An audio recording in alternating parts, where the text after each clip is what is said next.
Michael, time. Time. Time is unbelievable.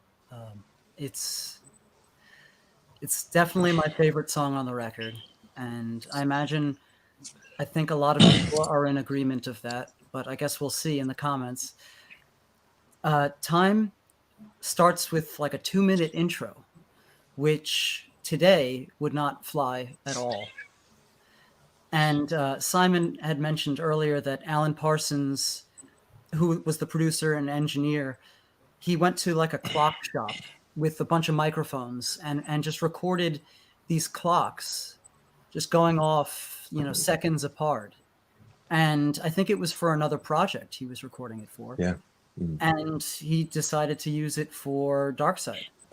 And for a song like Time, it works perfectly. And I think that NASA used those clocks to wake up astronauts on some Yeah, that's right. They did, yes. mission. I don't know what the mission was, but I think that's what happened. So anyway, there's this 2-minute intro, instrumental, and David Gilmour is using these really cool delay sounds that are different from what he used on previous songs. And Nick Mason is playing rototoms, which are a different type of drums.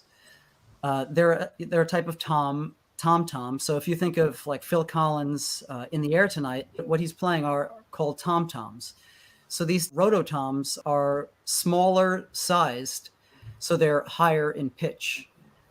So they have this high pitch, and I guess Alan Parsons added this reverb to them, which is very unique to this song. You don't really hear that sound on a lot of songs. So the song kind of has this sound signature to it, which is just very interesting. And that's in the first 2 minutes. And when the band comes in, there's obviously the verse and chorus, and then the guitar solo. And I just want to quickly mention how the verse is in this minor key. And then when they get to the part where David Gilmour and Rick Wright are harmonizing with each other, that section is more major. And they play something called major seventh chords, which to listeners sound very relaxing. And I'm going to just turn on my keyboard for a second so I can demonstrate what those chords sound like.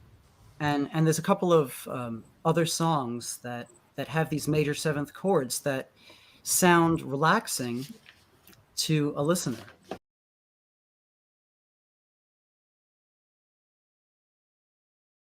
So let me just get on a sound.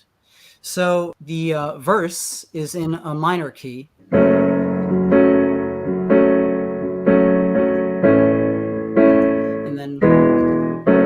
And then when it goes to the other section, it's in this kind of major key. So, and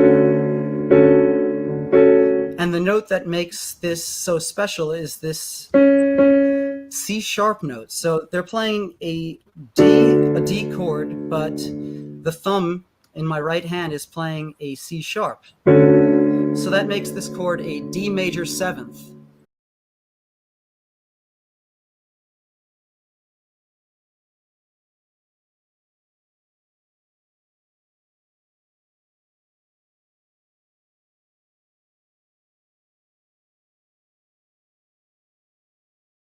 And when you contrast this chord with the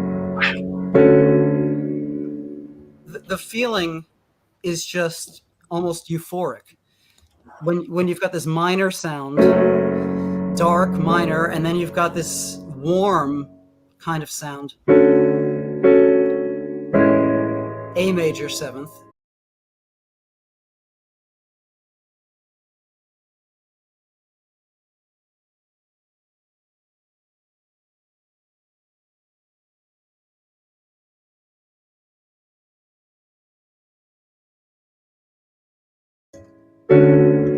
Wow.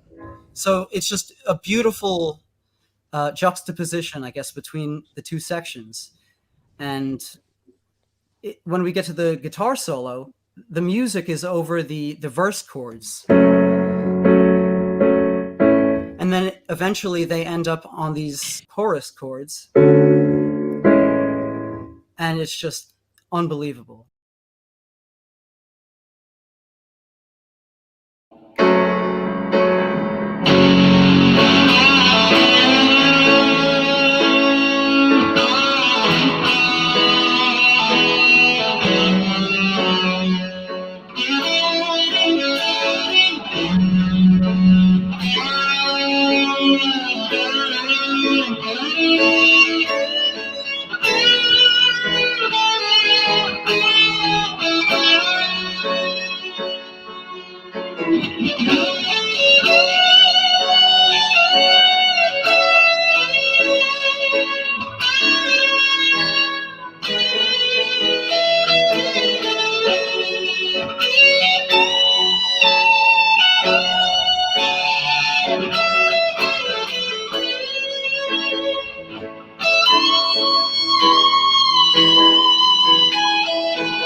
Fantastic. Look at that. Yo. Little messed Beautiful. up, but that's okay. Fantastic. So after the guitar solo ends, they go back into the verse and chorus, and then what happens is they end up back into Breathe. They have a Breathe reprise or reprise, however you want to say it. And that moment to me is just the most fascinating thing that happens, because they reintroduce the theme from Breathe, which is that, which you heard maybe 10, 15 minutes ago. So that is familiar to you again. You're like, oh, we're kind of back here. So that theme is now growing. And that's something that I think they took from classical composers, where you play a theme and then you maybe reinvent the theme, or you restate the theme later on. And the way that they end the song is similar to the way that they end Breathe, which is the long you live and high you fly.